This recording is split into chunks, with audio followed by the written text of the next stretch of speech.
We've been taught everything except how to be human. Welcome to Human School, where remarkable people turn raw, unfiltered experience into practical wisdom. I'm Miles Edcox, and this podcast was born from the belief that you don't graduate from being human. You just get more honest about the lessons. If you're ready to stop performing your life and start participating in it, you're in the right place. This is Human School, where we finally learn what matters most. Today's guest has built a career on saying what most people are afraid to say out loud. Through his music, he tells the truth about pain, faith, and finding your way back when life knocks you down. Dax is known for his raw storytelling, blending hip-hop, gospel, and country influences into something deeply human. He writes about mental health, addiction, and redemption with the kind of vulnerability that breaks stigma and builds connection. What I find most fascinating about Dax is his bravery. He demonstrates that courage is the prerequisite to creativity. Please welcome artist, poet, and truth teller, Dax. Amazing. Thank you for that. Welcome. Feels great.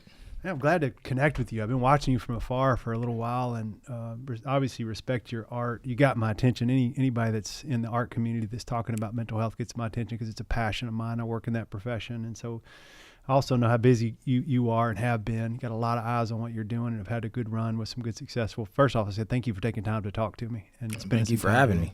The opportunity to come and speak about things that matter is something I really care about. So, you know, the vibe already is amazing. You know what I mean? I also like the way you speak. It's very nice and calm, methodical. I feel like with that type of energy, you can really get a lot of good things off the brain.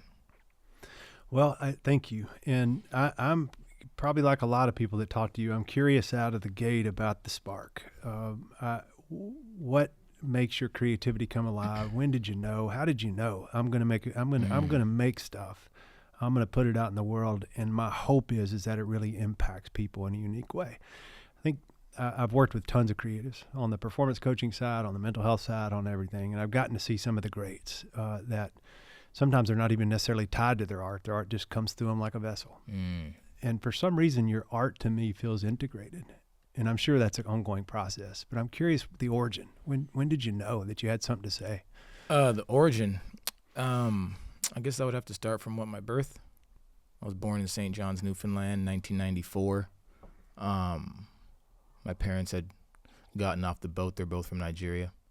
My dad got the Commonwealth Scholarship in Nigeria, so he was studying to become a structural engineer, which he ended up being. He recently just retired, actually. What is the Commonwealth Scholarship? How does it work? From what I understand, based off the stories I've received, it was just a scholarship that was very difficult to get at the time. My mom was also trying to get the scholarship. They met through that process. She was looking for my dad at one point, and then they met, and he received it. My dad is a brain. I would say the way my brain works probably starts from there. And my mom as well. She went to the London School of Economics. So it was an academic scholarship. Yeah, academic. Wow. So they came there, and I was born. In London? No, I was born in. So my mom went to the London School of Economics. Okay. And then that was boarding school. But essentially, so at one point we moved to Ottawa, Ontario, which is the capital of Canada. And then when I was 11 years old, I found the law of attraction. So I would say that was the origin, becoming 11 years old, finding the law of attraction. Anything you think about manifests. So as an 11-year-old, I was super curious with this, and I was like, oh, wow, this is like potentially a superpower. So the video, which was called The Secret at the time, said, okay, go test it. I was like, okay. So I started thinking about my favorite car, which at the time was a BMW 3 Series. And I started to see it everywhere. Germans make the best cars, by the way. Yeah. Okay. I'm not a car guy. Yeah. But it said, think of something that like your favorite car. I started to see this car everywhere. Yeah. So at 11 years old, I thought I had found a superpower. So that wasn't the origin of my music, but that was the origin of understanding that my brain worked, and with my brain, I could manifest and create the world from the world within. So at that time, I used that brain power, and I committed my life to basketball. Because at that time, I was fourth grade. 5th grade. I actually didn't make the basketball team in the 4th grade. But I just realized walking around that I had no value. So I attached my value to basketball. And then that eventually led to prep school, Division I basketball, transferred to Division II, And then at Newman University in Wichita, Kansas, I wrote a poem on the way to a basketball game. And when I looked down at the poem at the time, I was 22 years old, and I said, wow, I think for where I'm starting, I might be one of the best ever. That was literally what I said on the bus. Got off the bus, showed it to my teammate, and he was shocked that I wrote that. And that's how it sort of started. So the way you described, I want to slow it down a little bit because I'm so fascinated that happened at 11 years old. I'm fascinated in a little bit of awe. I'm like, most 11-year-olds aren't thinking that way. Right. And so you described the first 11 years as you think you genetically predisposed to the way that you think and create, talking about your mom and dad and the way they're wired, which I think is really cool. What's your mom and dad's name? Daniel and Juliet. So me and my dad actually have the same name. I'm Daniel Jr. Okay. Yeah. And they are where do they live now? Are they still? They're both in Ottawa. My dad, he went to Mississippi when I was about 6 years old, and then eventually Pennsylvania. So I've lived in Mississippi for some time, Pennsylvania, but he recently retired, and they're back in Ottawa. What's he doing with his retirement? You'd have to ask him. I'm trying to figure out that as well. He wants to go back to Nigeria a lot. I think I'm really trying to get him introduced to working out. Okay. Because he's just been like the guy where, for workaholic, wake up at 6, get back at 9. So I think it's a process. But yeah, we're still trying to figure that out. How's your relationship with mom and dad? Good. Love my parents. Yeah. Yeah. They sound like really cool people. Yeah, they're great. What I would say, I just really learned a lot by example, watching. And who in the world introduced you to The Secret at 11 years old? Found it on YouTube.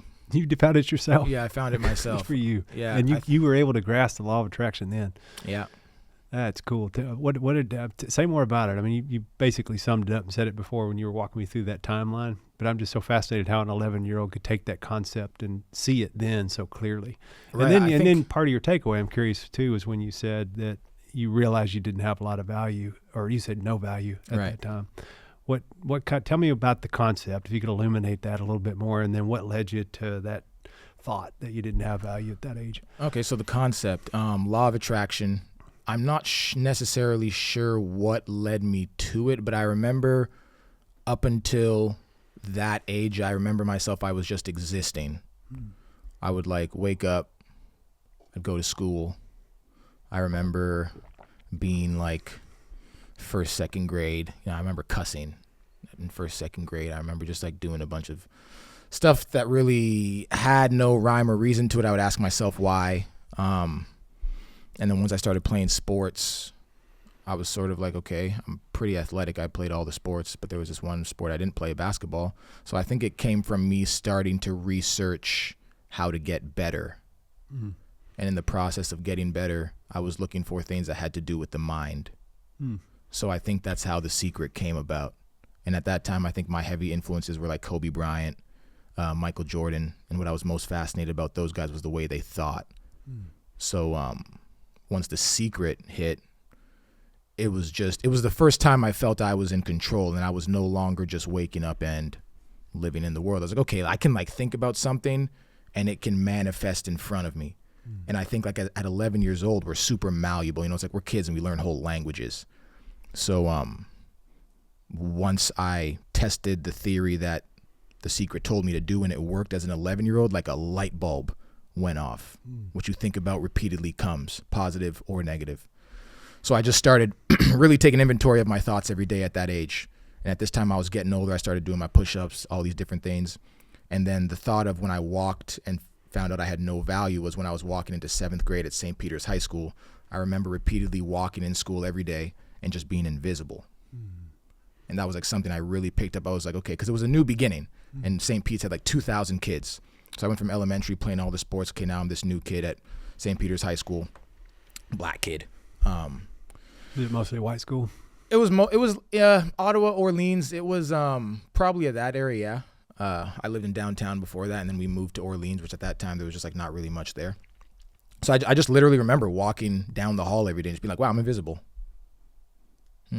Okay. And I was super nervous back then as well. I consider myself socially maybe awkward a little bit. And I was this is interesting. Okay, so then I would put my headphones in. I remember at this time I was also choosing the way I wanted to walk. I would think about things like that. All right, so we're okay. 1, 2. Okay, let me add a little limp in it. You know what I mean? Like I was thinking about all this stuff like a lot. I don't know if that's just how I used to think. So I attached my worth and doubled down on the sports, and then quickly found out that I was like had a better chance with basketball. I did track and all those stuff like that, but I liked basketball because of the individuality, and there was more creativity with the way you moved, the way you did jump shots.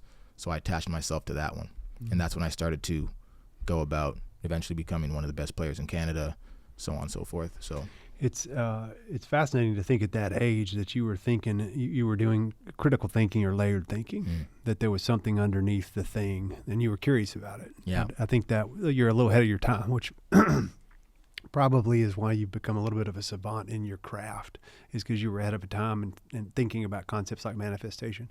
And when you think about, growing up, I think many of us looked up to the two guys you mentioned. Right. But I'd be curious, because my son's hero is Steph. He's just obsessed. And I keep trying to, at 8 years old, he's 8. So I keep trying at 8 years old to guide him to Steph's mentality and his drive and his work ethic. Repetition. How many, So I've showed him the statistics. This is how many times he's taken shots. This is how many times he's lost. This is what he does every day. And he's not quite interested in it yet. He just wants to see him shoot 3-pointers. Right. And wants to emulate what he does, which is okay, I think, is where he is. But I'm excited to know that we're just a few years away maybe from being able to get a layer underneath that. But what did you see about those two guys? Because I think they could be a case study for life for a lot of us in terms of, it feels like I guess you say Mamba mentality, the drive was off the hook for both of them. Right. In some ways it felt like Kobe outworked Jordan I agree. in the gym. But what did you notice? What were your takeaways? I think those two guys? I think Michael was more competitive than Kobe from what I had seen. I don't want to get too much into Kobe. That's my guy. But I think Kobe looked up to Michael so much that he was sort of, I don't want to say mimicking. I don't want to. Everyone knew he was trying to really mimic what Michael did. He learned a lot from him as well. So I think Michael was sort of like the first with that mentality, and then Kobe was like after, and all those great things. But what I learned the most from Kobe, in my opinion, was repetition. So I figure out that okay, you can manifest what you think about, and then I figured out pretty much the only superpower I feel like there is repetition.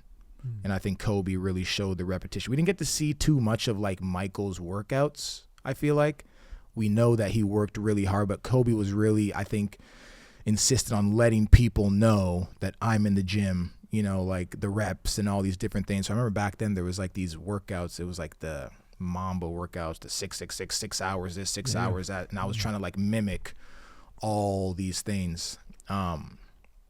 So that's what I took from the most is the mentality. Obviously, I wasn't a super athlete. I wasn't 6'6". I was 6'2".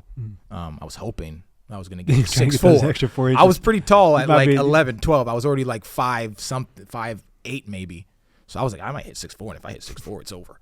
But stopped at like 6'1", 6'2". Power forward or guard or? So my very first year, I was a 4. And then I realized it's not going to work at my height if I don't grow, so I changed to a shooting guard. Okay. And I was a lefty, so. But I realized I put all my time into shooting for the most part. So I really built my shot from the ground up. I did the form shooting every day. I was trying to shoot 1,000 shots, pretty much trying to do all of that, Well, did you ever get a chance to meet either one? No, I never got a chance to meet either one. Still might get a chance to meet Michael at some point. Hopefully. That'd be amazing. Yeah, wouldn't that be amazing? Met LeBron. That was cool. Did you really? Yeah. Oh my gosh, let's take a side. Shake his hand. That was really cool. Yeah, what was that like? What was his presence like? He was sitting down, so didn't get to feel the 6'8".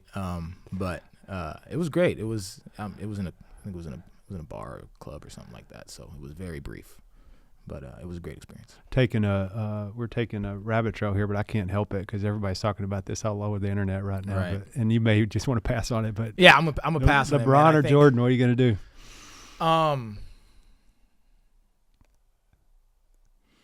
Man, I like to let people decide their own lives. Smart man.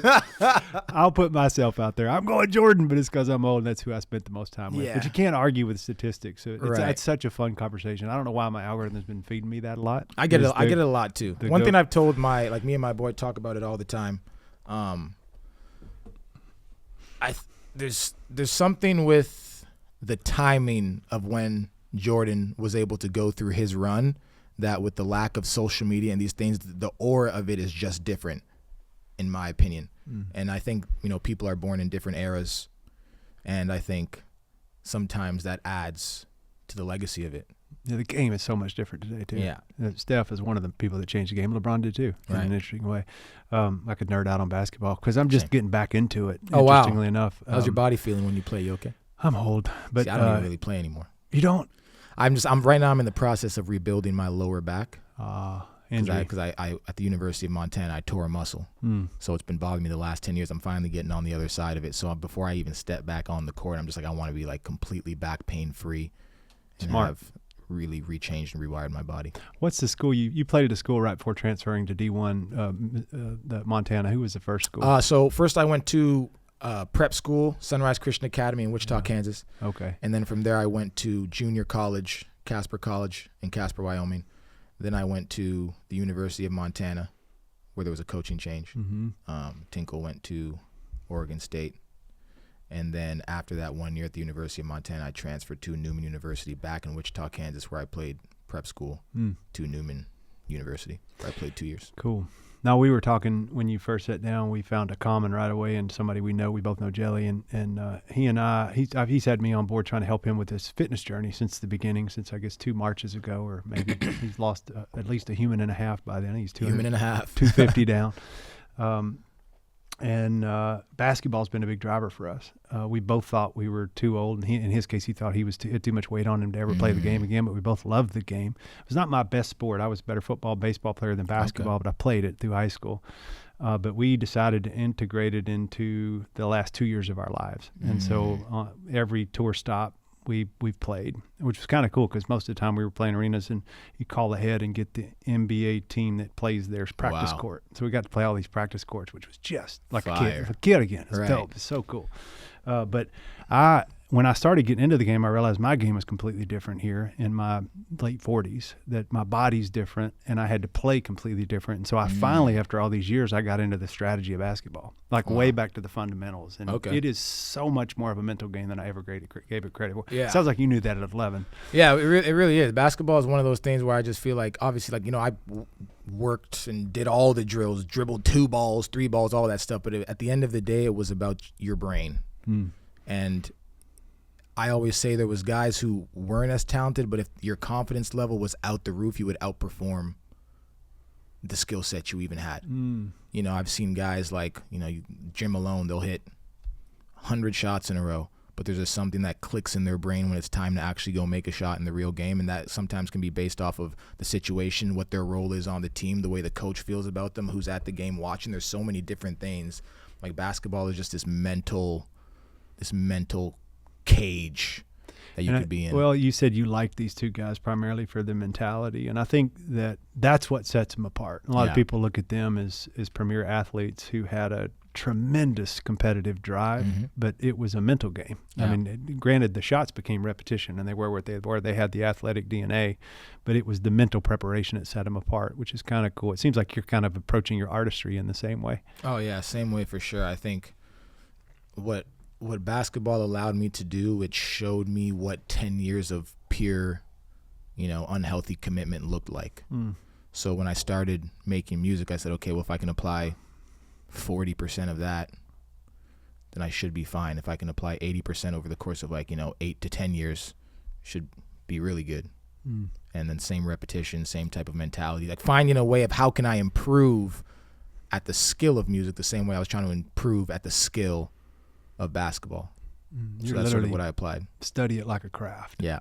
When you were 11 and feeling, I think you said the word invisible in the school, were you at that age able to attach an emotion to that? I mean, were you feeling sad and lonely for not anger? I feel like anger is like my biggest motivator. I sort of think of anger as like alchemy. It's like, some people anger destroys them. Some people anger can push them to greatness. And when's the earliest age you remember feeling it? Anger?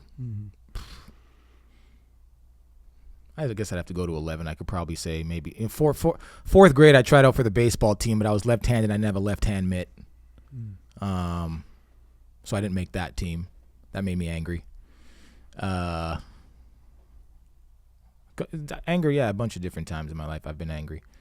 But your earliest imprint, which is pretty cool, I think just getting in your mind, it lets me know who you are a little bit, is you used a common experience that everybody's going to have. Nobody escapes adversity, and none of us escape rejection in some way. And so if you're going to put yourself out there, you're going to get rejected and turned away from some stuff. That's going to take you one way or the other. That can end up being an imprint that sticks with you, sticks with us forever. I've had that happen to me where I was kind of stuck in a little bit of a victim mentality around something that happened early on, didn't realize the pattern or disrupt it till many years down the road. And I was like, wait a minute, I got the choice to make a change and look at this differently. But even as a fourth grader, I think you said, for that to happen then, and you immediately went to, no, this pisses me off. I'm going to do something about it. Right.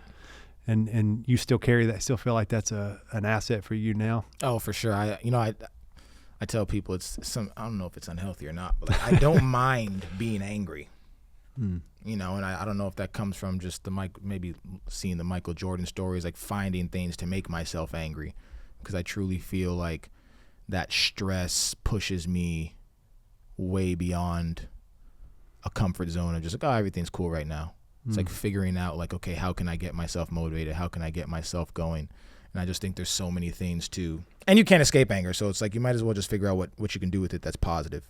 I'm glad you said that, because I think anybody listening, that whether you're into music or sports, where we spent most of our time so far, it's one of the core human emotions. You don't escape anger, and I think it can do one of two things to us. It gets a bad rap. Yeah. A lot of times, anger and fear are the ones we want to run from or pretend like don't exist. But actually, if you can give them a seat at the table, the same we do for the positive ones that some people want to chase, then I think we can learn to respond to anger instead of react to anger. Right. And there's so many people out in the world right now that feels like they're just reacting to anger. And I think it's part of what's created some polarity and divide, that we're just losing the message underneath the message because of anger. And I understand it. It's got us, but it seems like you've been able to take a step back and use it for fuel and respond with drive. Like, I'm going to go get better because of it. How do you get there? I mean, how does... I think I get there. I was just thinking about this. I think by trying to make everything like palpable, like how can I feel this? So let's say, like, you know, if I was it all goes back to, I guess, basketball, learning how to shoot the basketball. I realized it was a skill that I had to practice. So I think about the anger thing. You know, the other day I was angry and I realized, well, I've always realized it's very hard to sometimes like get to the gym and go work out when you're angry. If something's really pissing you off, it's like, okay, this workout, I don't really feel like doing this, and you're sort of dragging through it. But like, that's part of getting better at the skill of using anger in a positive way. So it's like, the first time you're angry, you don't go work out. The second time, you go do that workout, and you get better at pushing through that anger. So I think since 11 years old, I've gotten good at pushing through that anger. You know, so I just look at it as a skill. And I think if you just separate things, and it's funny, I tell people I only started recently brushing my teeth twice a day, you know, like 2 years ago. Morning and evening? Yeah, morning and evening. And I still took care of them really well, but I you know, just, were you an evening person before that? No, just morning. You just did it morning. I just did it morning before, So but I would use mouthwash throughout the course of the day. I was an evening person. And you wouldn't brush your teeth in the morning? I wasn't doing it in the morning. I am now. All right, we're gonna sip water to that. I did this morning. Makes you feel any better. We are sitting close. But it just like, it was the skill of getting good at that. And now it just seems like second nature to me, and it's part of my lifestyle. So now at this point, from 11 years old, anger and pushing through it and using it as a motivator is just like my lifestyle. And I can find things for me to get angry at everywhere, especially when you're, you know, making music publicly. I think that's important for people to hear too, is that I'm highlighting what I see as kind of a superpower, somebody who's pretty emotionally attuned, or emotionally intelligent, I should say. Using power, strength, and empathy around our mood and our feelings towards ourselves and other people to favor. Like, you're able to elevate that step, take a step back, see it, deploy self-awareness, and figure out how to use and mobilize it as a tool. Right. But it's not something we arrive at. It's something you said you recognized at 11, but then you really had to try it on and practice it and work on it almost like a shot before you could figure out that anger can be your friend. Right. And and it definitely gets easier to use it in a positive way when you stop drinking. So that's a big thing with it as well, I think. So it sounds like you've had the hard side or the not pleasant side of anger before. Has it tripped you up at times? I've never done anything super crazy, angry or while drinking, but I've now that I've not drank for 10 months, which is the longest period I've ever done since I was 17 years old. Wow. I noticed a focus level that's different as to where, like, you know, if something was angering me before and I was drinking while through it, the chance of me getting to that end point of using that anger to make something positive, like the road was longer. Whereas now the road is shorter to get there. And I can feel that difference. I think that's a common misperception too. Gosh, this is going to be a fun conversation, because usually we'll have great conversation. I'll pull stories out of guests, and then I try to find a little through line and be like, hey, this is something applicable, but this happened with me every 30 seconds with you. How are we going to get through our time without me continuing to make points out of what you're sharing? But I do think we all tend to have medicators when we have uncomfortable emotion. Medicator I would describe as anything we might use to regulate or numb our nervous system. And so if we've experienced anger, and if our imprint growing up was that anger wasn't a safe emotion, let's say we saw it in the household in a negative way and it came at a cost to us. We saw it out there in a negative way. Or even if you're growing up in today's world and just looking at the news, you're seeing how it can be dangerous at times. Right. And so let's say that happens, we're more likely than not to reach for something to medicate that. In your case, you eliminated alcohol. And alcohol or any other medicator you want to plug into that, I've tried them all, you know, recreationally, and I've overused them, and they temporarily work. And I think we have to be honest about that up front, because ultimately most of them will distract you from what you're currently feeling and uncomfortable with. However, it ends up, as you said it so eloquently, it prolongs your ability to be able to navigate those without a substance on board. And it ultimately compounds stress, and anger is more likely to come out sideways in the long run, because I made a mess of it early in my life and my career too, until I got a handle on all those substances and were able to set those aside, the medicators. Wow. And then they evolve and turn into something new. You know, I might be binging Netflix one day I need to be writing or something. But anyway, sorry, I went on a rabbit hole, but so let's go from 11, and you took us through a little bit of your sports career, and then you got to 6'2", and you hoped you were going to get those extra few inches. If you'd have gotten those few inches, would you have stayed with basketball? I don't think that's what God had planned for me. I think I would have kept trying. Maybe if I was a 6'4", I just think it'd be. I don't know what the coaches would have done with me at certain places. I would have had to maybe play more at the University of Montana. I don't know. I still went on. I led the D2 conference in scoring when I transferred, so I was doing solid. But what happened was basketball wasn't supposed to be for me. It was supposed to be the period of time that taught me what I was capable of, so I could redirect that energy into music. I was talking about dreams with someone yesterday, and I didn't say this out loud because I don't think everything needs to be said, but I'll say it now. I used to have this dream growing up all the time. I was in a basketball game and nothing was working. I would be missing and I would be sweating through this dream. I'm missing every shot, turnover, just like I kept having this dream. I haven't stopped having this dream until now that I don't play basketball anymore. But for my whole time playing basketball, I was having this dream. And I think what that was telling me at the time was that, not that basketball wasn't for me, but that there was something else there, you know? And remember, I used to really like dreams. I hate dreams now. Once people start telling you their dreams are having about you, when they can have dreams about you, but you can't have them about them because you've never seen what they look like, you just sort of like, all right, I started doing research on dreams, like, all right, I'm done with them.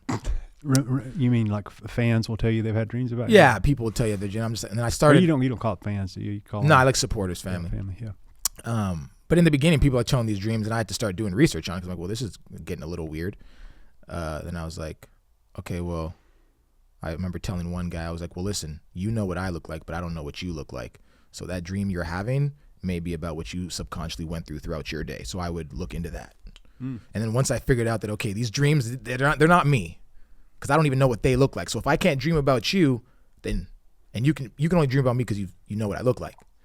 So I just sort of detached myself from dreams. But another dream I had was with Michael Jordan. He was teaching me how to score. And he said 3 things. He said, if you're open, shoot. If you miss, shoot again. and when they cut you off, change directions. 3 simple ways to score. Open, shoot. If you miss, shoot again. If they cut you off, change directions. So when I was going through all these different things in basketball, success, then transfer, this, that, I was just thinking, well, Michael Jordan said if they cut you off, change directions. So you took that literal. So I took that literal. That was how I averaged 20 points a game my whole life. Just those 3 rules. It wasn't until I wrote that poem on the bus that I was like, oh, okay, maybe basketball isn't what I'm supposed to do my whole life. So, not sure how that answers the question, but. Well, it's basketball advice turned into life advice. Yeah. Or maybe it was life advice all along. Right. It just happened to be in the basketball format when you got it. Yeah. Especially if you look at him, what he's done post the game. Right. I mean, he's continued to build himself as an entrepreneur. Yeah.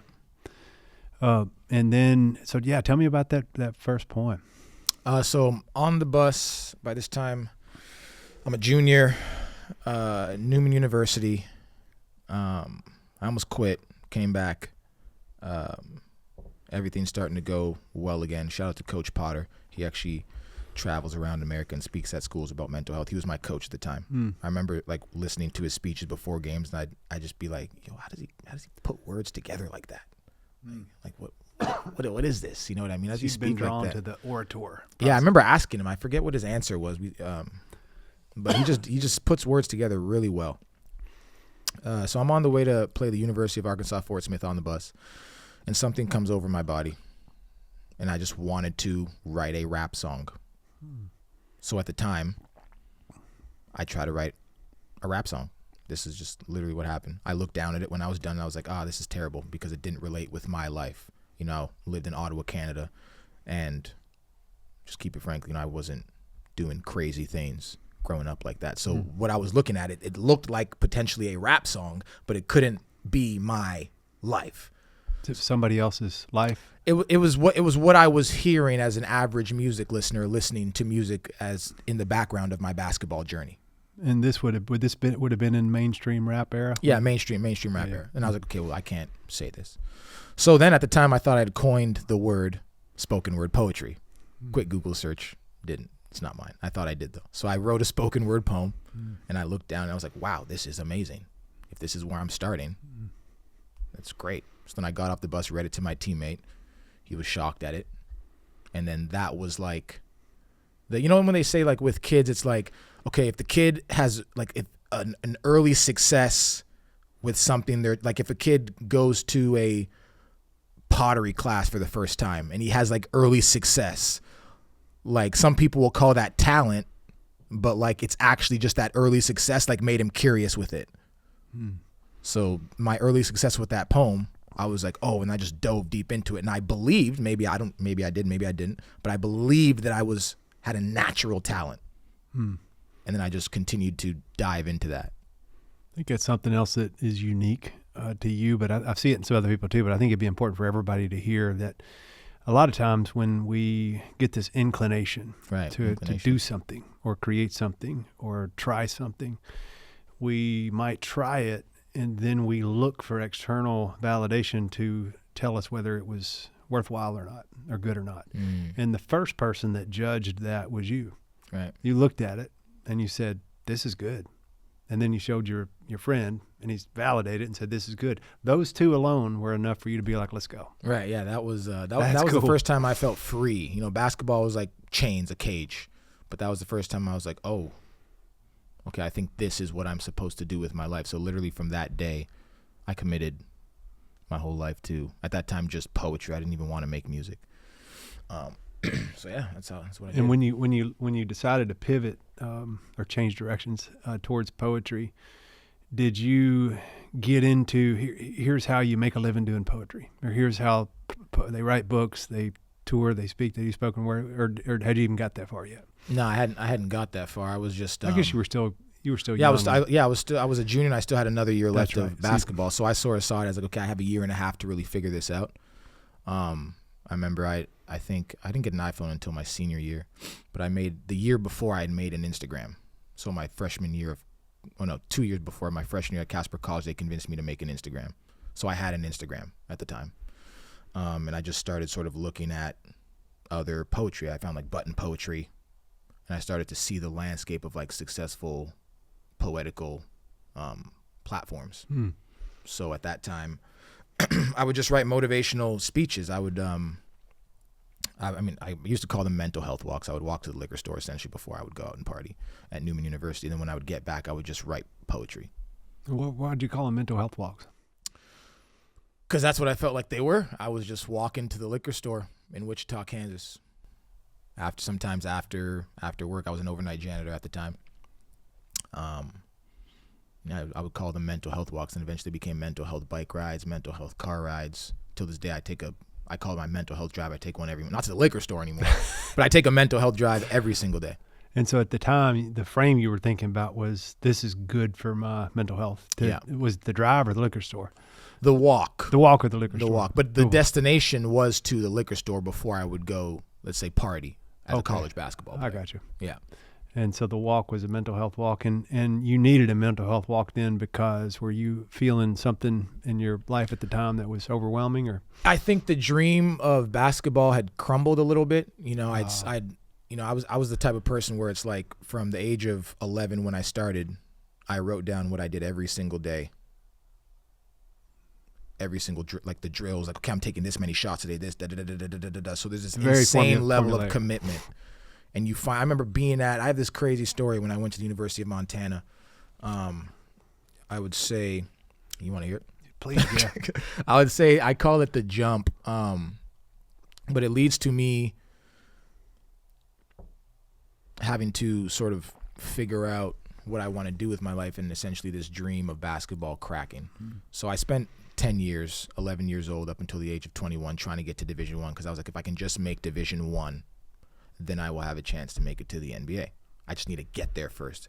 And probably not a high major. I need to go to like a mid-major, someplace where I can grow over the course of 4 years, because I'm not talented enough to get drafted after year one. I need to be like a 4-year guy, and then, maybe D-League a little bit, but just get the chance. Then someone will take the chance on me and see my work. And I was thinking all that.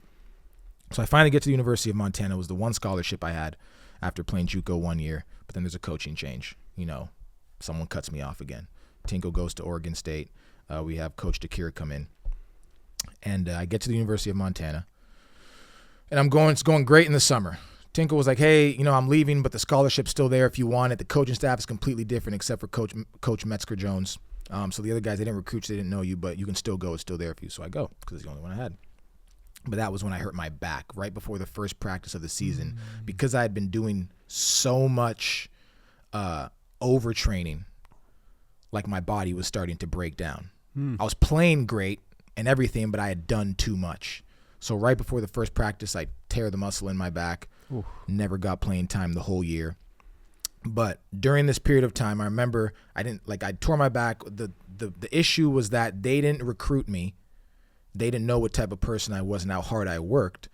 And I'm also not the type of person to like go make friends with the coach or anything like that. So I was just like, I can't play. Oh, well, you look like you're fine. I can't play.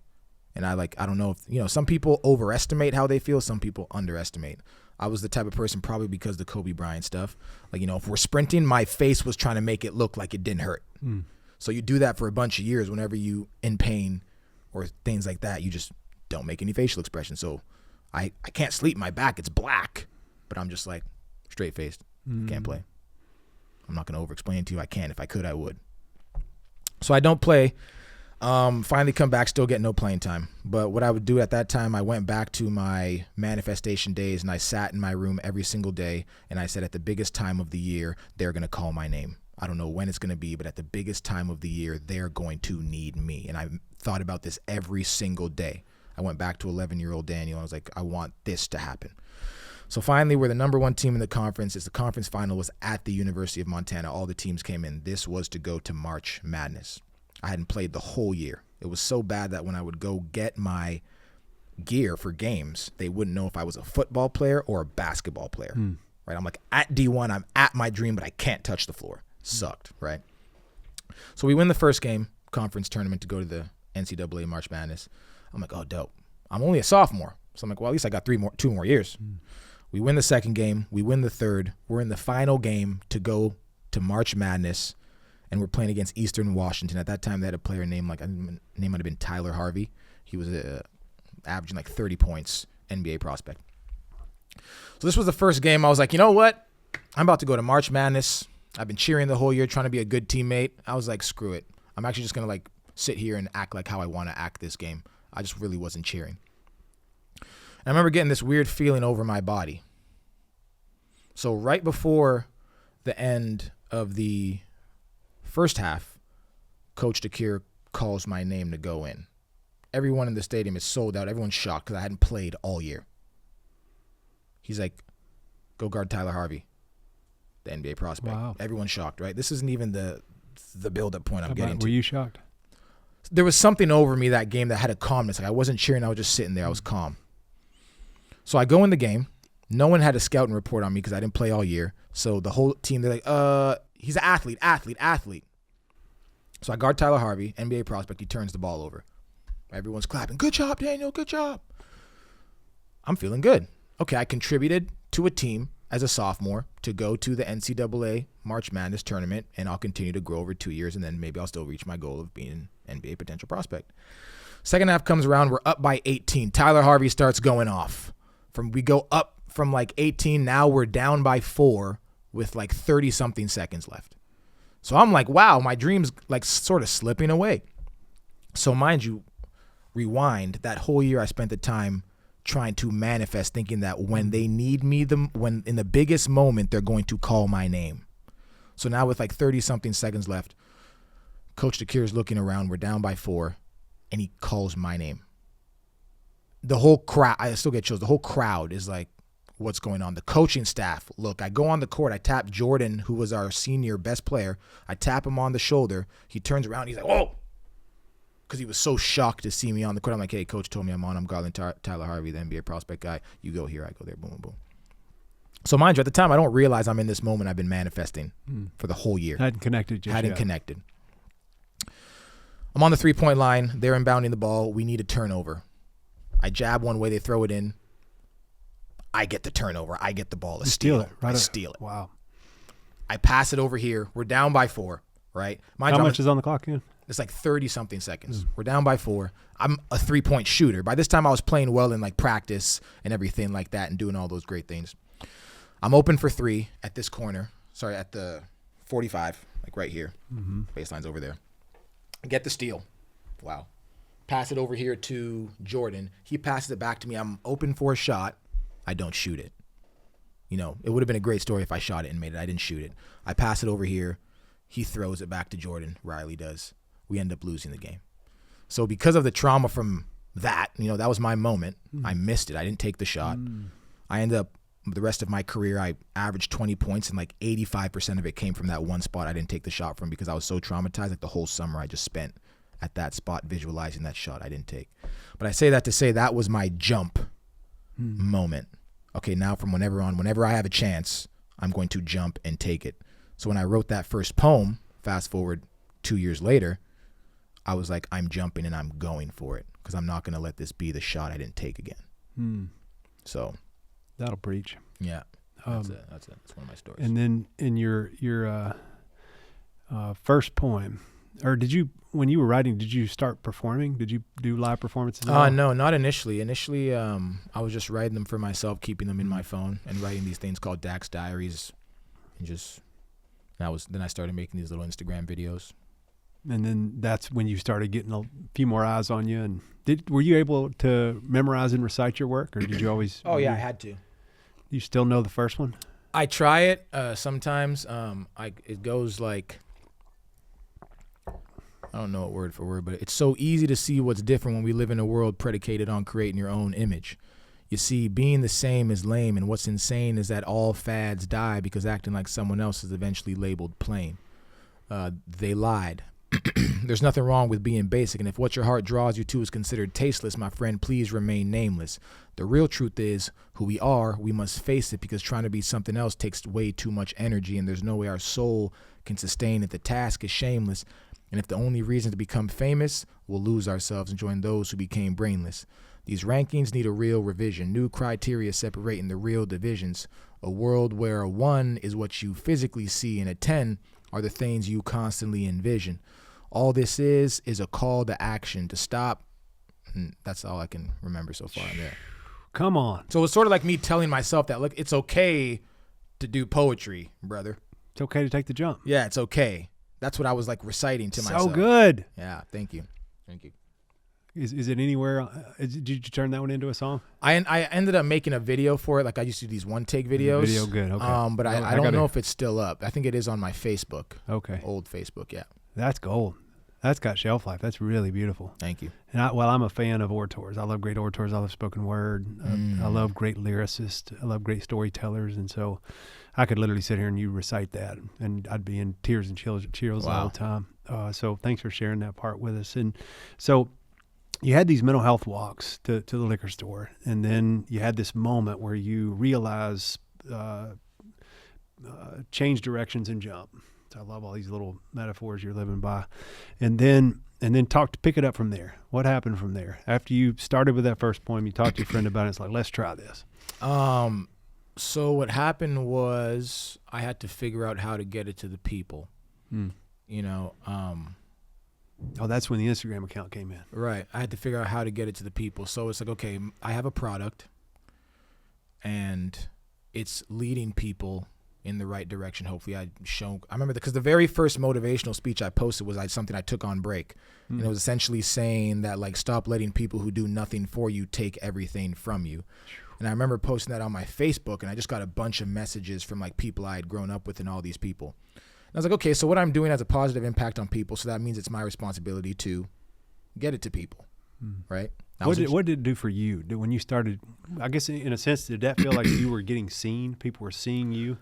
For me, it was anger again. I was sitting there on break at work, and I was like, I didn't want to post poems. Mind you, I was a basketball player. I was like, man, I can't do poetry. It's for you know. So I was trying to convince myself that, like, yo, stop worrying about what other people think about you. Like, just post it and do what you're gonna do. Because I was struggling with this fact that like is this gonna be a breach of my masculinity? Like, I'm about to post poems. You know, and I grew up playing sports my whole life. So I was just struggling with that. So that poem was me telling myself, yo, stop worrying about these people who essentially do nothing for you. I took it as far as I started researching, like, okay, how many times does the average person think a day? Okay, it's 10,000 thoughts a day. Okay, well, so they're barely thinking about me. Because I was trying to convince myself that, like, these people who I think are judging me, they don't even really care what I'm doing. So I'd be an idiot to not pursue this career.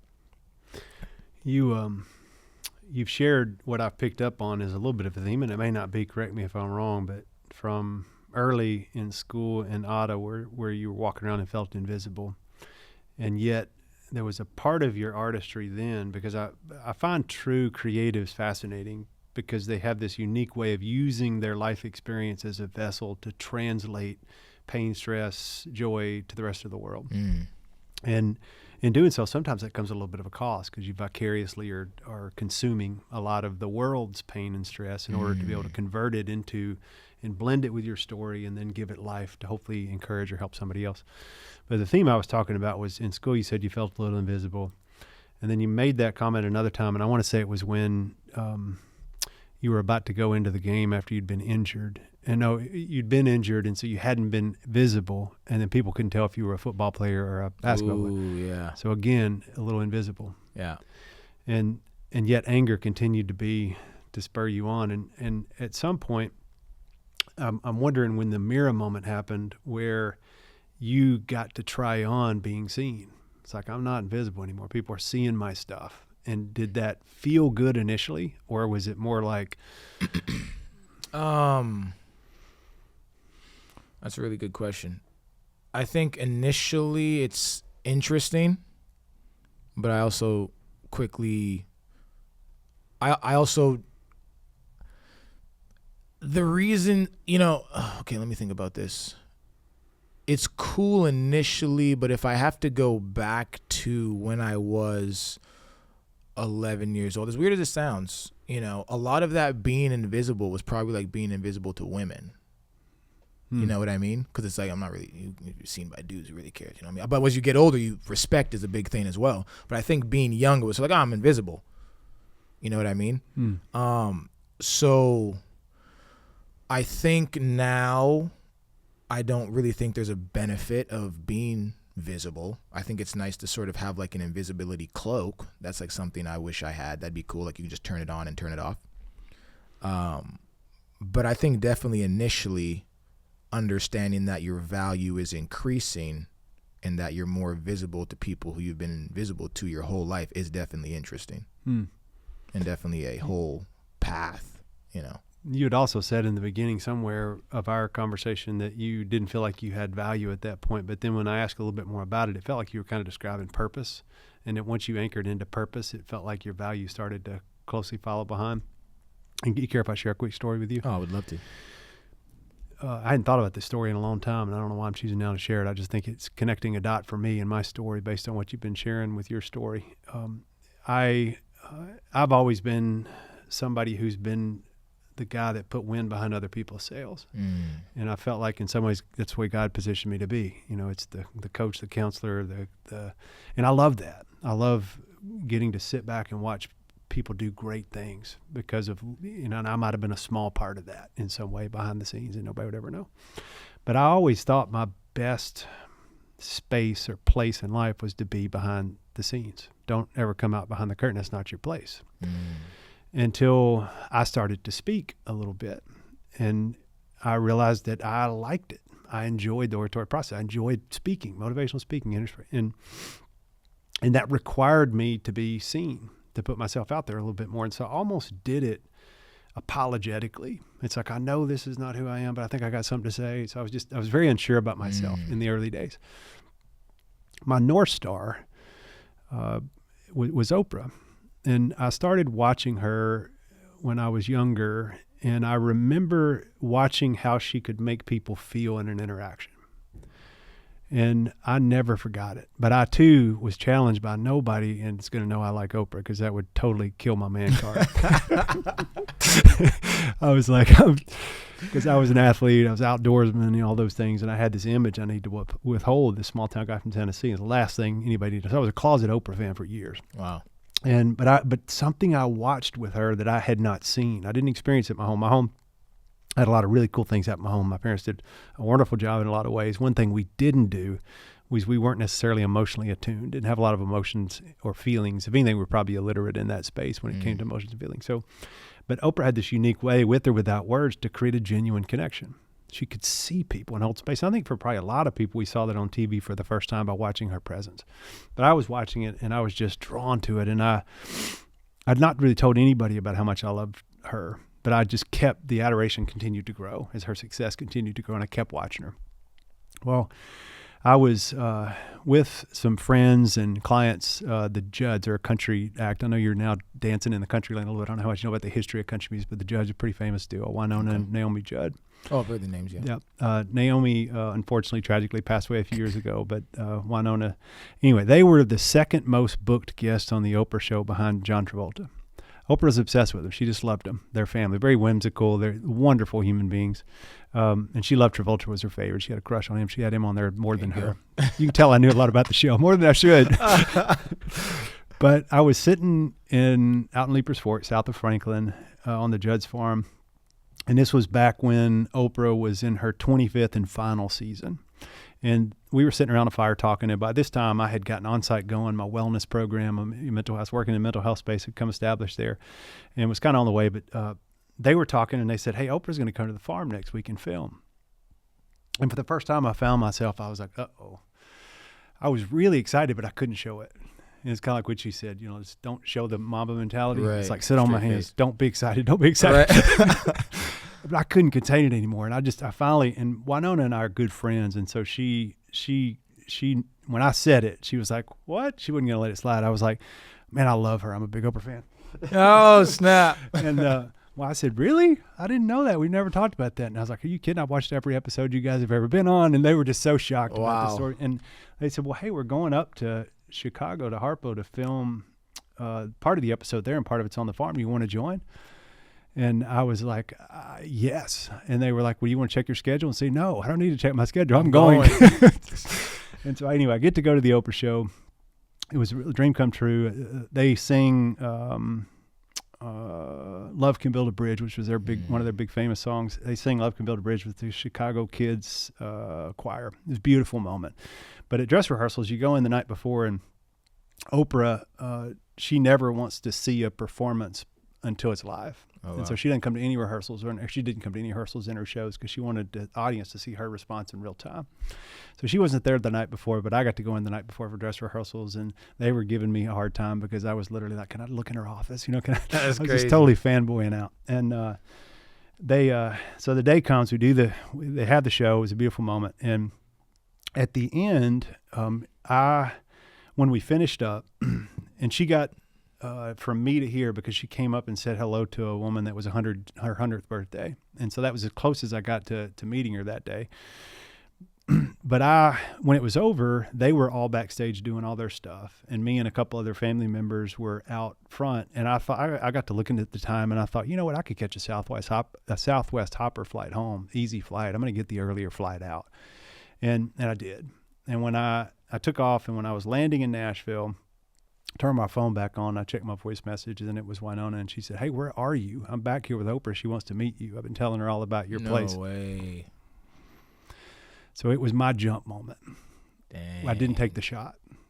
And that was my MO at the time. It was like, hey, I got lucky just to be here, but this is clearly about them. This is not about me. And I know my place, and I need to get in the background.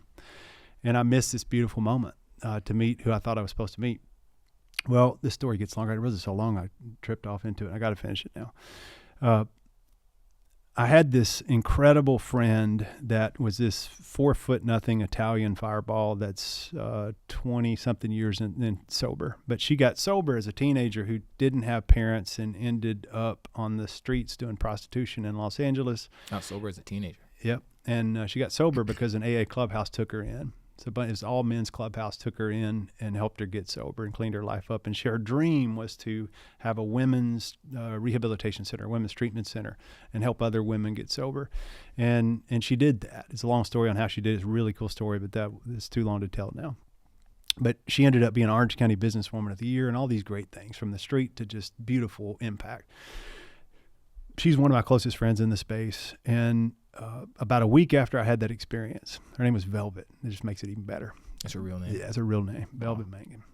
And so I'm talking to Velvet. We're at some conference at the Holiday Inn in Cape Cod. I was probably speaking to 22 people, and most of them were probably my friends. But Velvet was there, and it was right before I was about to go on. And she said, "What are you going to talk about today?" And I was like, it's some addiction, some mental health kind of topic. And she said, "Well, how did it go with the Oprah thing?" And she saw my face drop, and I said, "It went great. It went great. It was fun. I was so lucky to get to be there. I got to see her, blah, blah, blah." And she said, "What are you not telling me?" So I kind of blew it. Had an opportunity to meet a hero, and I didn't take and she just looked at me, and she looked up at me because she was 4'0". So, her chest was right. She looked straight up at me, and she kind of grabbed me by the shirt, and she said, "Miles, stand in your divinity." And I said, she said, "Stand in your divinity." And she repeated it like 4 times, and then that was my jump moment. Wow. From that moment forward, I still fight that narrative some. It took me 3 years to take this concept from idea to launch. Wow. Because I get so consumed with helping everybody else. And sometimes it's like, do I really? So I still fight that narrative. But I have learned to stand in what I think I'm created to do and be, and that's been my jump moment. Wow. That's a great story. Yeah, it's my almost Oprah moment ended up probably being better for me that I didn't meet her than if I would have. Right. Yeah, I think those the stories where it's like it wasn't successful seem to be really important. Some people they wish, "Oh, you didn't take the shot. Oh, you didn't go. But it's actually, you learned a lot much more from the failure than the success of that moment. It's special. And then you start this social media, and you get some eyes on you. And tell me about that. Where'd it go from there? It was just, at that point, it was obsession. I was looking for, okay, what am I doing? The first thing I did, I took a piece of paper and I wrote down the number 1 million on it. And I said, okay, I have a positive product. So I shouldn't feel any shame about trying to spread it because it's helping people. If I can specifically myself speak to 1 million people myself, then I should be able to be successful. So then I said, okay, well, what type of people like poetry? So at that time I had Instagram. I would go to like Button Poetry.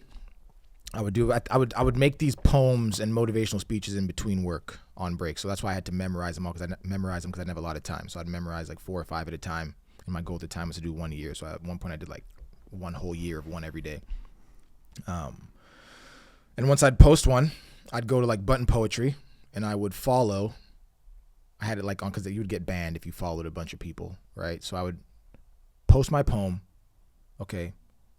Close my eyes, right? I used to drink to this too because it was so like tedious work. I used to use alcohol for a lot of tedious work. So I'd post it. Okay, it's fine. It's positive. Doesn't matter.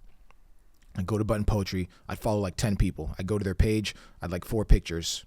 You know, at that time, if someone gets 4 notifications, who's this 4 person liking 4 of my photos? Who is this? Boom. First post is the poem. And I know they like Button Poetry because they follow the account. So I did that religiously for a whole summer until I got to 10K. And then I started to use that 10K to try to leverage like with other pages to get some of my poems posted. So that's sort of the mentality that I would just continue to use. Figure out who likes what I'm doing and grow with people who like me and just ignore people who don't. How did you, I don't know what you call this gift, but it's another gift that I think it can be a skill, and then some people just naturally have it. For me, it's been a skill I've had to develop, but it's developed well because I'm in the business of helping people solve problems. So I'm pretty good at pattern recognition and being able to disrupt it. Sometimes not the best at my own story, but you seem to deploy it in your own story very methodically. It's like, okay, from poem to I need eyes on this, to social media, to what's the strategy? How do I crack the code, figure out the pattern, then put it into action and move with it? Is it always just naturally been the way you've been wired, or is it a skill you've had to refine? I think it's the way I've been wired, and then being obsessed with it and just sitting down. I've always said to myself, if I have enough time to think, I can find a way. That's like, I feel like what I've been telling myself since I was 11. It's like if I just think, I just need time to think. Just gonna sit here and think. I think a lot of that comes from being like bored as a kid. You know, we didn't really I didn't have toys or anything like that. So I found myself thinking a lot. I remember this one summer I was like, because my mom would be working, she worked all the time. My sister had gotten a job, and other sister was gone by that time. And I just remember this one summer, I was working out every day outside, and I was like, I don't know the last time I spoke. And I remember thinking, I'm like, have I said a word this week? But I was just thinking. Thinking about all these different things I was doing. So I've always really just been big on thinking. I think that's a lot of what the mental health walk was for, is quieting the noise of the world and having time to think. So I think I've been like that, but I think being conscious that I'm like that and then trying to figure out ways to improve it, and then trying to, like basketball, like making that tougher. It's like, let's say, if I'm with my girl or something, I'm like, okay, can I think through this process of also being bombarded with all these other tasks I have to do? Okay, that can strengthen my thinking. So sometimes I look at things as a way to strengthen certain skills. So I think I've a little bit like that, and then I've just tried to improve it as I've gotten older. There's a tremendous amount of data that backs that up. Regardless if you can relate to either one of our situations, if your ears are on this and you're moving at a pretty quick clip, meaning the pace of life right now, regardless of what you do, moves pretty fast. We consume a tremendous amount of information, and we don't have a lot of white space or liminal space, I should say, to where you put your brain in idle to be able to access certain parts of it to critically think. It's made healing really difficult because having been in the mental health space for a long time, that's also a mental health hack, which you connected that dot pretty quick when you said the mental health walk was really about giving my mind space. So is therapy. It's we often think it's a talking and listening profession where it's like and that's part of it. But really, the integration element is you have to give yourself time to be able to think, create, and integrate tools for them to be able to sustain. Integrate. I like that. And it sounds like you've done that really well. I just wanted other people to be encouraged by that. But I think we often think that if we take time to look at the wall or sit still and do nothing, that we're not being productive, and that means something's wrong with us. When in actuality, it's one of the best skills you can have. Harder to create because we're culturally conditioned to be on the move all the time. But the more you can carve out space, the more you can critically think, and the more you can integrate. Right, and I agree with that. Especially with what you said, like all the things that are going on in society right now. It sort of peaked in my brain when you were saying that. Like I feel like I'm always trying to find time to think. I think like with everything that's going on in society and all these things we have access to, it's like a lot of people are finding time to feel and not enough time to think. That's how it came to my brain right there. I feel like that's deep, but I don't know. And I think it is too. And feelings without context or without thought can be, what would you say, dangerous in some way? Or where were you going with that? Yeah, I think they can be dangerous. I think, and even just I'm saying I think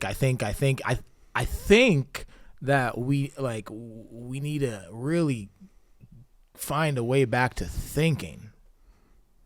You know, I think we're so caught up in feeling that we're losing thinking. And you look at all the different things that they've given us now to make thinking easier, and we have other things thinking for us, that we're sort of getting into the side of, I think we got a good 200 years left before the rapture. Throw it up there. There's some hope. Right, but we got time, people. got time. You heard it here. But yeah, I think we're right there at the point where we'll no longer need to think. And if we're not thinking, we're feeling. And if you're feeling, you know, it could be destructive if you don't got like you said, no thoughts with it. I think you said that well. I think one way I like to think about feelings and emotions is like we think about food, and that it needs to be digested, and there has to be time to be able to process it, look at it, speak it out loud. Because it's an interesting theory that a lot of times when you see people, homeless people, for example, on the street, and they're talking to themselves, sometimes we think mentally ill, schizophrenia, whatever, and maybe that's the case. But actually, if they're by themselves and they don't have anybody to process with, speaking it out loud lowers your ambient stress by 30%. So they might be trying to soothe themselves and take care of themselves by being able to process out loud, which gives you context. And once it's out of you, then the feeling is not going to drive you without rational thought to accompany it. And I do agree with you. I think that when you said it's deep, I was like, oh man, let's camp out on this. I'd love to talk about it. That's great to hear, because I'm going to say I love talking to myself, but I've always my way to get through problems, I pretend I'm interviewing myself on a TV show. Like if I'm having a problem, I'll be like, no way. Yeah, that's sort of what I do. Well, do you have a name for it? Is it just the interview, or what do you call it? I don't have a name for it. I just I didn't know I did it until I've had people live with me and they pointed out to me, and I was like, oh, okay. But yeah, I guess I sometimes if I'm angry, a lot of the times I'll interview myself and I'll give my response as to how I feel about this thing. Would you take us through one? What does it look like? So I think this might be a neat tool. So let's say I drop a song, or let's say something, and let's say I get negative feedback or something like that. You know, I'm on a talk show. I'm talking to myself. Let's say I'm in the shower or whatever.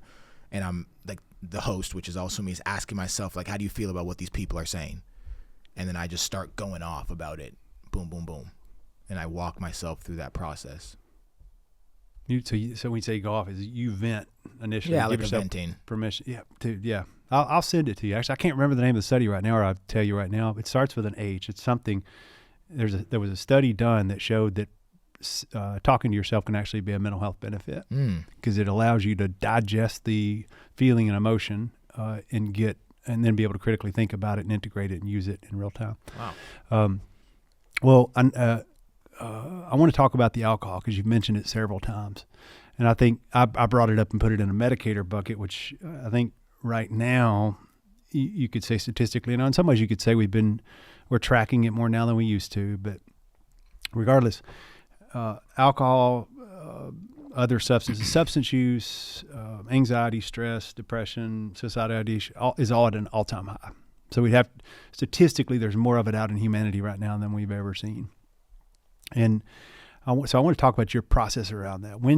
Because I think there's a lot of people probably that can relate, but when did you start to recognize it wasn't supportive like you thought it once was? Or maybe, how did you arrive at wanting to stop drinking? You said you're 10 months sober, is that right? 10 months, yeah. That's awesome. So I guess I got to go back to how I started drinking. So when I was 11 and I decided to commit my life to basketball, I realized, okay, I'd committed to, I didn't go to a party. I pretty much skipped out on everything socially up until I finally got a prep school. Then I went to my first high school party. I was 17. So the night I was going to my first high school party was going to be the first night I was drinking. And I told myself, okay, so I'm going to drink before I go to this party. Up until then, I would consider myself like socially like nervous, probably more to do around like girls, you know, you're in high school and you know what I mean. So I sat in my basement.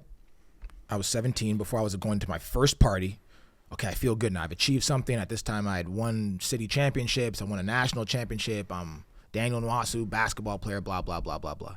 So I sit in my basement with a Heineken. We had Heinekens left over because my parents had this Nigerian Christmas party. And I sit in my basement on my chair where I used to do my dribbling drills in the basement with a Heineken because I wanted to see what alcohol did to me.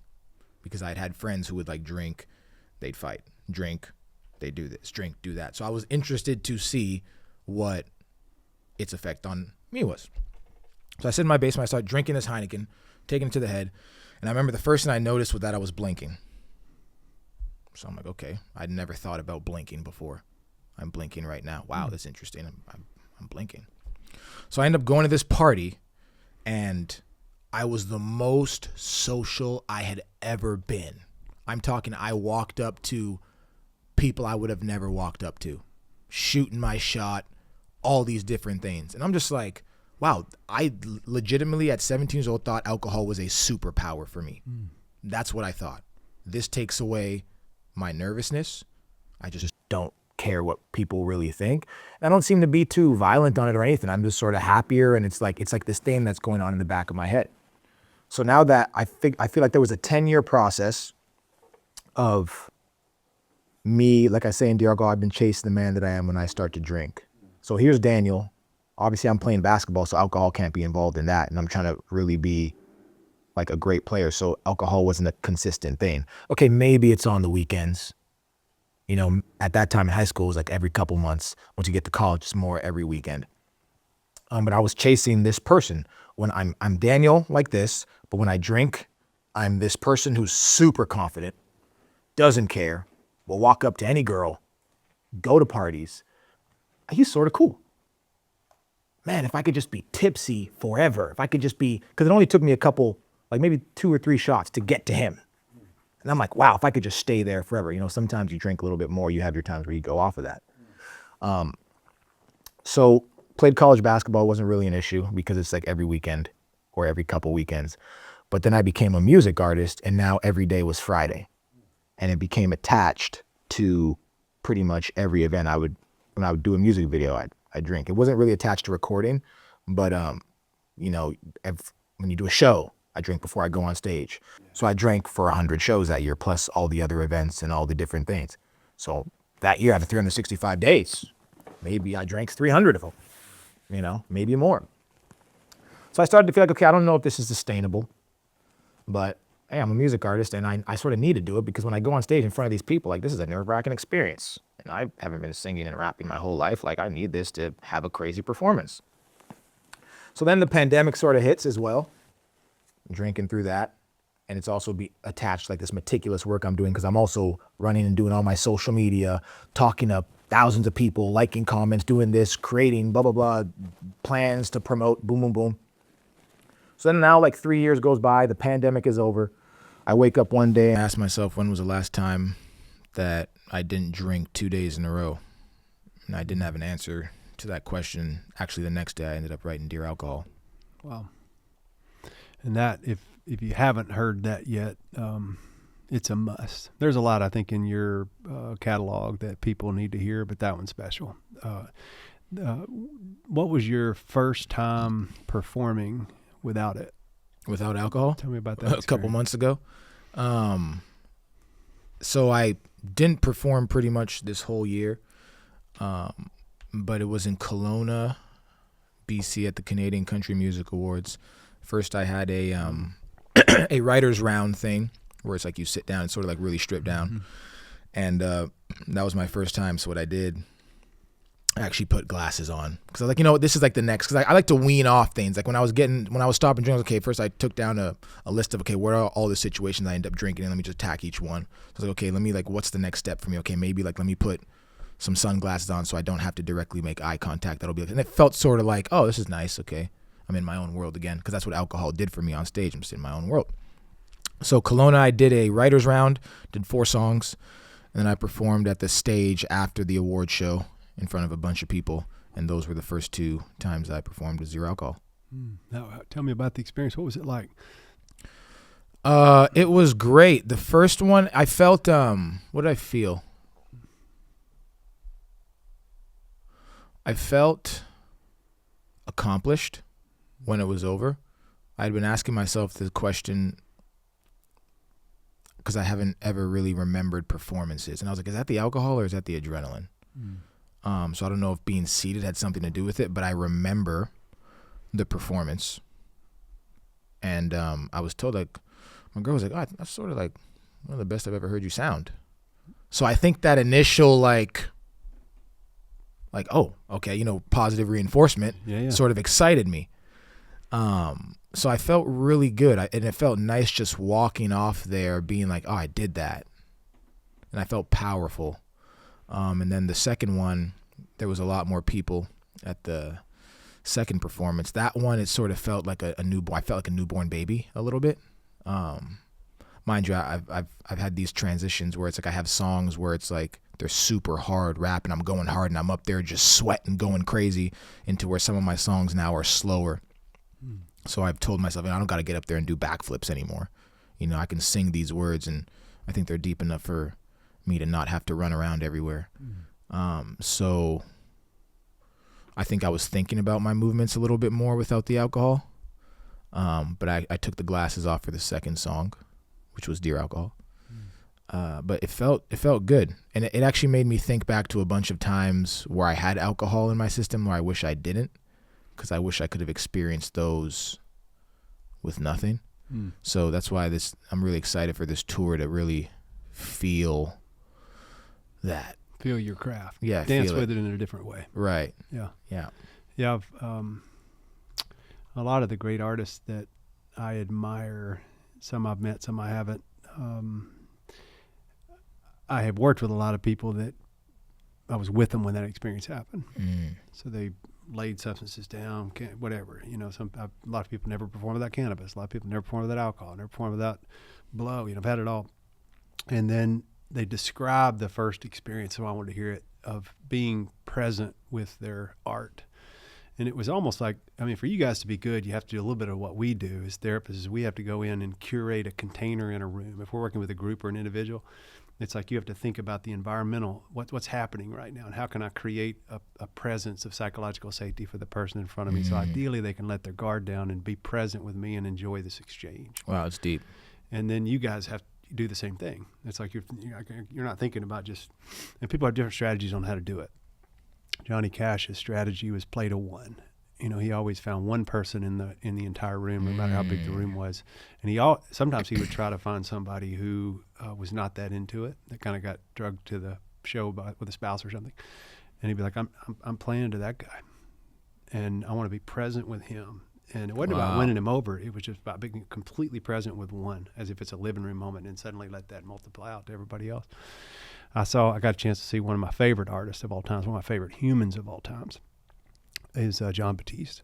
And I saw him last week when he was in town. He came into town and did a little Dove Awards thing with Jelly and Brandon. And his energy and his spirit, from the very first time I got to sit down and interview him years ago, I just fell in love with him. I love what he represents. He has this unique ability to make whoever's in front of him feel like the only person in the world that matters right now. And I've also seen him be able to do that with a room full of people. And that's his what he does. That's his goal. As he said, they need to feel like it matters and that they're important because they came to have this experience with me. And that's kind of his goal.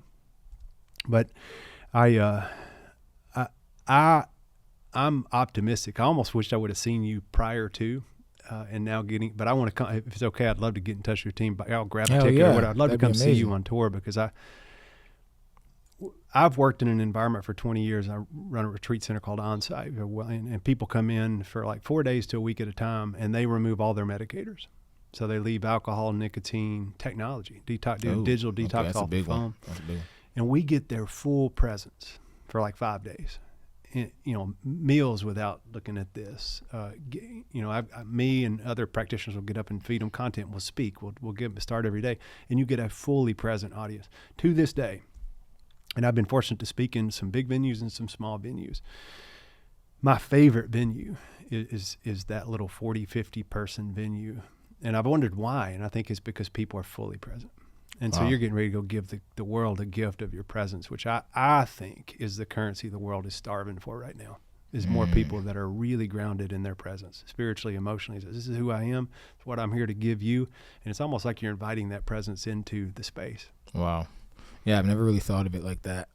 I've never overly thought about performance like that because that's never something I wanted to do. But even just the first thing you said about Johnny Cash performing to one, that's something I can actually like apply like right away. That's really interesting. Yeah. Well, you've also decided through your. Oh, I was going to ask this too. Would you mind giving us like your favorite or what you feel might be your most powerful lyric or part of Alcohol for those that of the heard. song? Mm-hmm.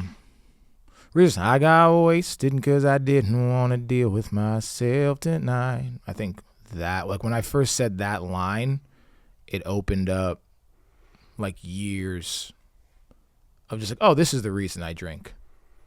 So as simple as that line is, it's really just, okay, I'm drinking to escape something. Whether it was escaping the feeling of being nervous in this environment at this music event because it's like a nerve-wracking experience, whether it's escaping the feeling of having to deal with the people at the show because I'm nervous of what they might think of me on stage, escaping the feeling of this argument I just got into. It was just, I got wasted because I didn't want to deal with myself. Wow. When did you know you could sing? I didn't know ever. No. What happened? So, it's crazy. Love my sister. I won't even say which one did it to me, but as a child, I was in the choir. I was in the church altar server, youngest altar server at the church I was at. It's a stamp. Mom was in the choir as well, so I was always with her. Didn't think I was a singer. I was just there because my mom was there, and I was like subconsciously like watching her back.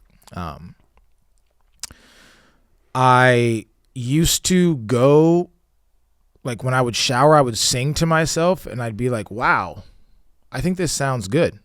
And I would go to my sister, and I'd be like, hey, do you hear this? And she'd be like, no, Daniel, you're terrible. So I don't know. I just never thought I could sing. And then when I got to the University of Montana, I was a psychology major at Casper College, but it was prerequisites. I liked psychology in the brain. Then I think I didn't want to do all the memorizing. So I sort of was like, okay, what else can I do? So I tried economics. And then I was like, I think that's the wrong take. And then I'm at the University of Montana, and one day they come into the sports class, and he says, the most important thing in the world is communication. It starts wars, it ends wars, and it will decide the success of your life. And I was like, damn. So I went to my advisor, and I changed my major to communications. But in the process of changing my major to communications, I had to pick an elective to fill class time. I was the person who skipped most classes, and every class I went to, I fell asleep in, because I was so busy trying to keep up with these freak athletes in America that I was working on my game like crazy, so I was asleep in every class. So I got to the singing class that I took to fill in space, and at the first day I get to the class, she says, I've heard about you. I know what you do. If you skip my class or don't show up or fall asleep, I'm going to fail you. I was like, whoa. So I went to that class every day, and I remember this teacher, she just came, hey, you got a pretty good voice.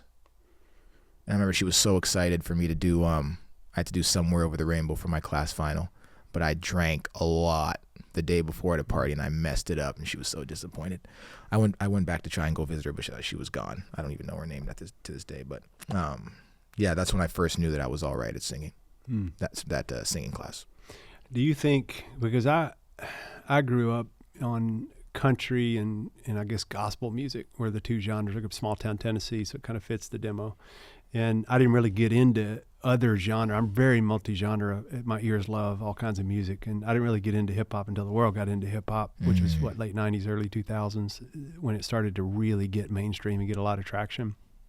There were moments where it had that before, but that's when, like, the Mount Rushmore guys were all, right. It's hard to believe they were all there at the same time doing what they were doing. Right. You think about that now, and there's great artists out there now, but I mean, you think about the six or seven that were all competing at that time, a rare lifetime talent. Are there, because you can rap, and you just gave us a lyric that sounded like country music I grew up on, the way you just kind of laid that out there like butter on a bread, alcohol. Appreciate that. Are there people who can rap that can't sing? And are there people who sing can't rap? Have you seen that? Oh, for sure. What's the difference there? Like that spoken word element, then making it melodic and putting it into song, I guess. For lack of a God, I don't know.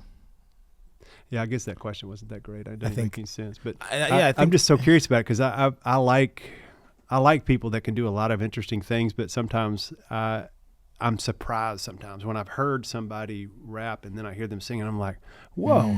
Right. It's almost like it slows it down in a way, and you hear the voice in some ways a little bit more. Yeah, I think God is a good answer because God does definitely play a role in everything. I think it's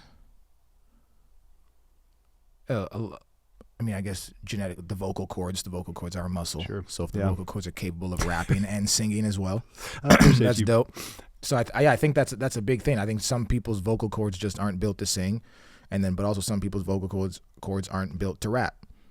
Some people's brains aren't built to write songs. So it's just I have a solid amount of each.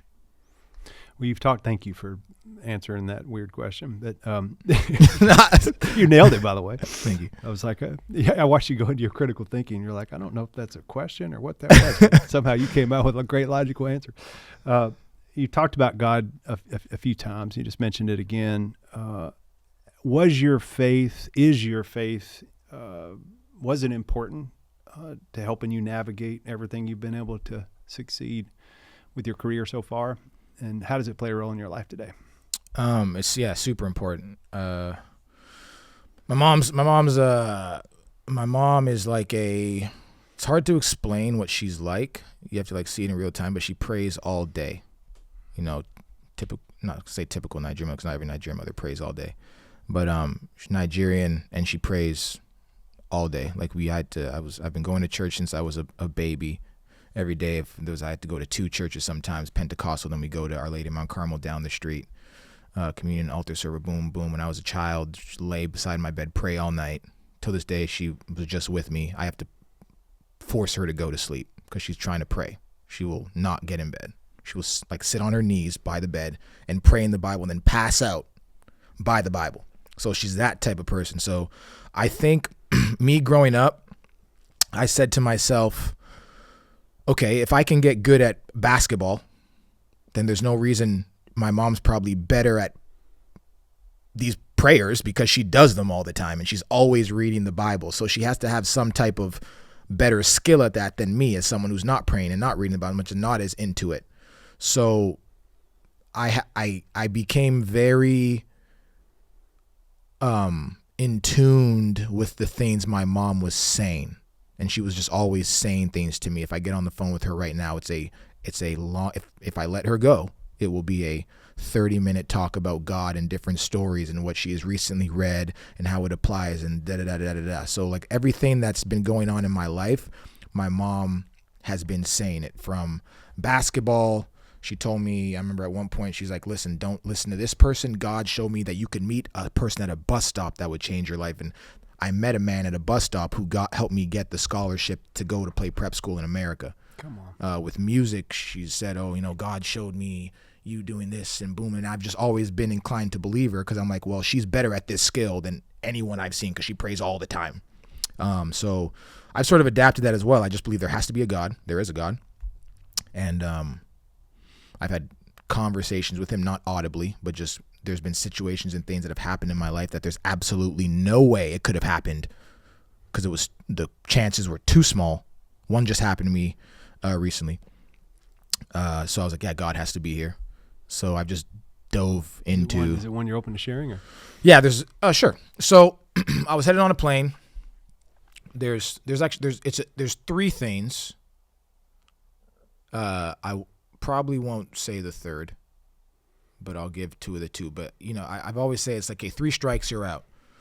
You know, once he shows you 3 times, like if you've gotten away with something twice, I feel like God will give you a 3rd chance. Like if you did it once, twice, that 3rd time might be a problem. So the 3rd time I ended up realizing God was speaking to me, and ultimately the message was everything's okay, because I was feeling a lot of anxiety at the time. And he was just letting me know, hey, everything's going to be okay. So I'm getting on a flight. I have a seat. I go to my seat. A woman in a family walks up to me. Hey, can we have your seat? I just recently watched some video. You know, they have all these videos online where it's like, hey, if someone asks you to change seat on a plane, don't do it, because they might do blah, blah, blah, blah in the 3rd.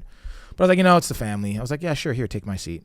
So she gives me another seat. She ended up giving me the seat. The seat was 1D. Well, this is great. I'm at the front. So you upgraded. Yeah, I'm at the front. Great. So a woman sits beside me, and I remember thinking, like, I just pass out on planes, try to go to sleep. I remember thinking, does this woman like me? It's like water bottle hits off, it hits me, and it was just sort of like a disgruntled. I'm sort of waking up like, man, did I do something to this woman? So I get off the plane, don't think about it. So I ended up booking a return flight last second, because sometimes I book these flights last second. So I'm coming back after this trip, right?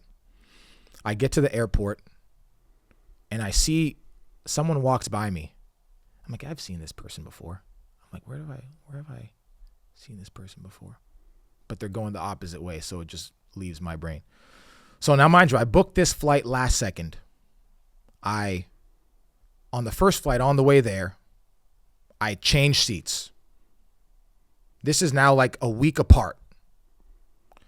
I get in my seat in the front. It happened to be in 1D. I start passing out.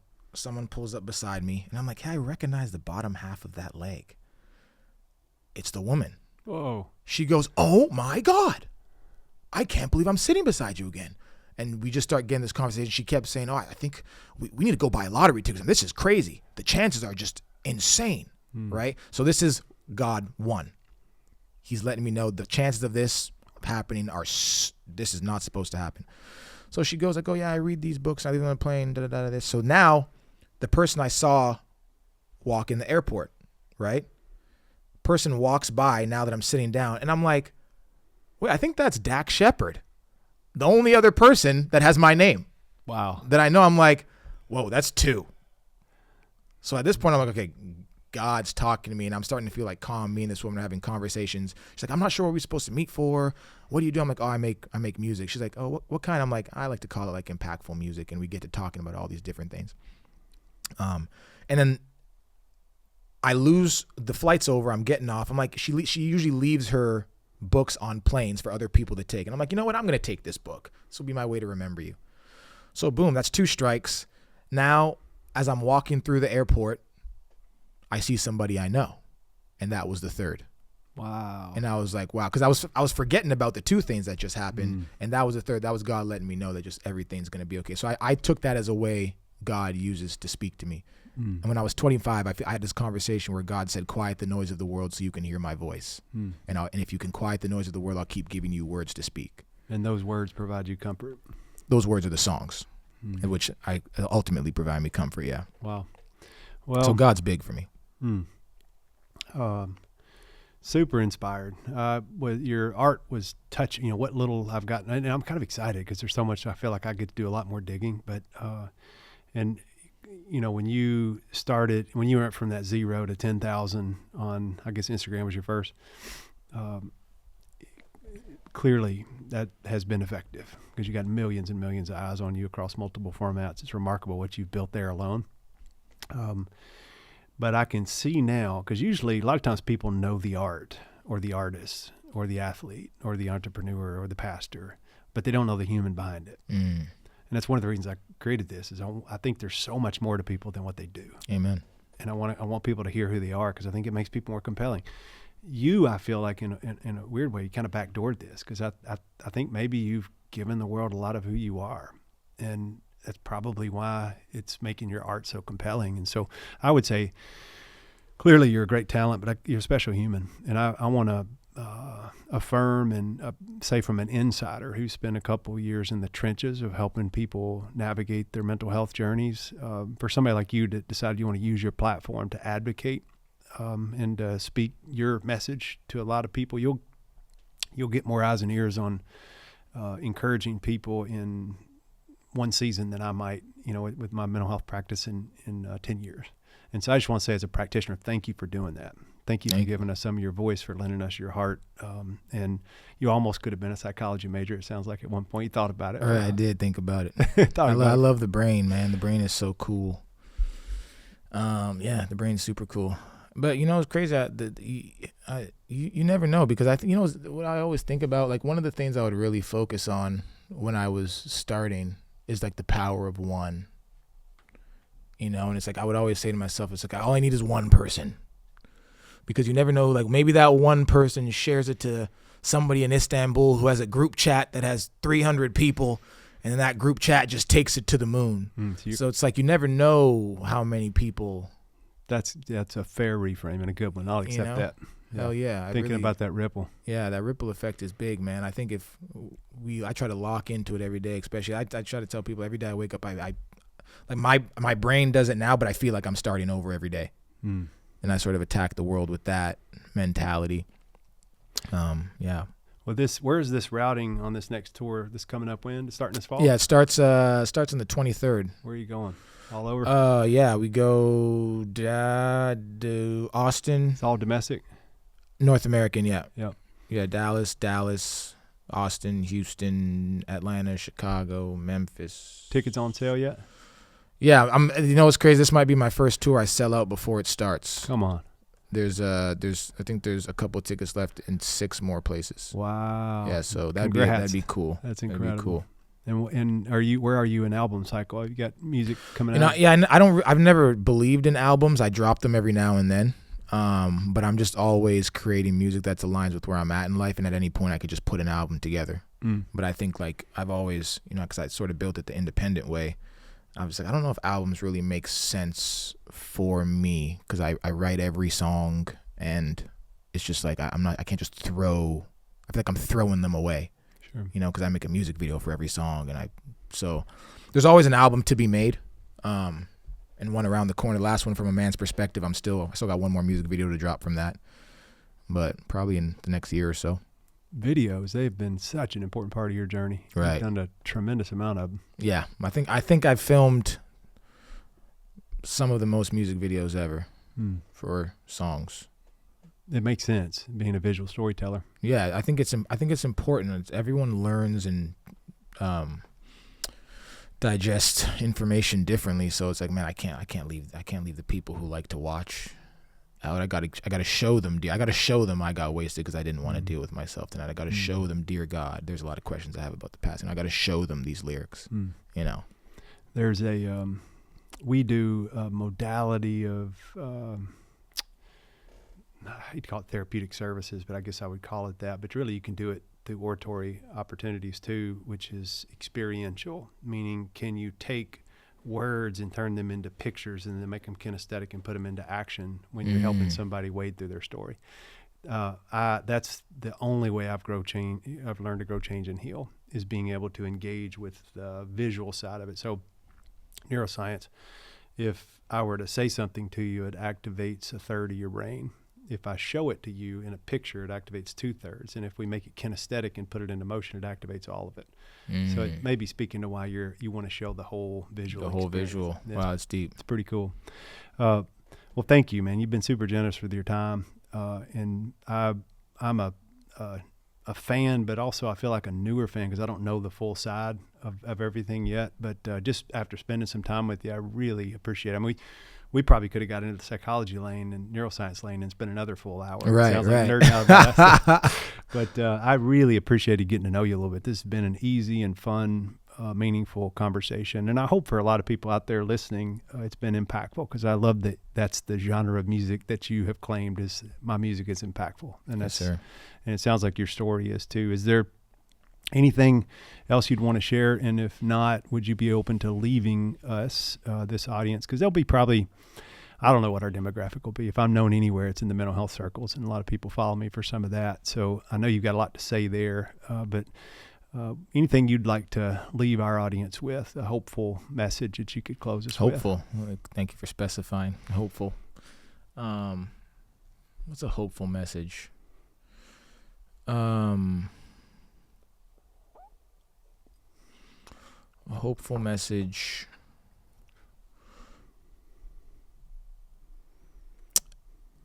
A hopeful message that I really want now that is the importance of focus. I think like so many things are possible with focus. I really learned that this year. I thought I worked really hard even through like when I was drinking, but like I've noticed a different level of focus since I've stopped. So just if there's anyone out there who's on the fence of like, man, do I want to try stop drinking for a bit or stop this or stop that? Like you can really change your life with 6 months of focus. Just like real focus, and put yourself in a position to where like, you're living like the rest of your life is the best of your life, and you're waking up every day excited to attack the world. And sleep really turns into something you're just worried about doing for like bettering yourself and not because you want to escape from your real life. So just focus and trying to get rid of certain things that are holding you back. And I would back that up by saying, I think a lot of times when we're struggling with something, let's say it's anxiety or stress or depression, alcohol, and you think about once you identify it, because we don't change what we don't first identify. And we can't really identify it until we get crystal clear on what it is. But once you can identify what it is, and then you can evaluate how much time am I spending towards the solution around this problem I've identified. Usually, for me, I went years thinking I was giving 100% when in actuality it was about 10% of my time. Wow. And so I really like what you're saying about focus. And I would say to those out there listening, if you're stuck in some part of your story and you're likely have this critic part of you that's saying you really need to spend time sorting out this problem. You really need to fix this. You really need to stop drinking. You really need to deal with your anxiety. You really need to deal with your relationships. What I would say is it's not something you need, but it is something you deserve.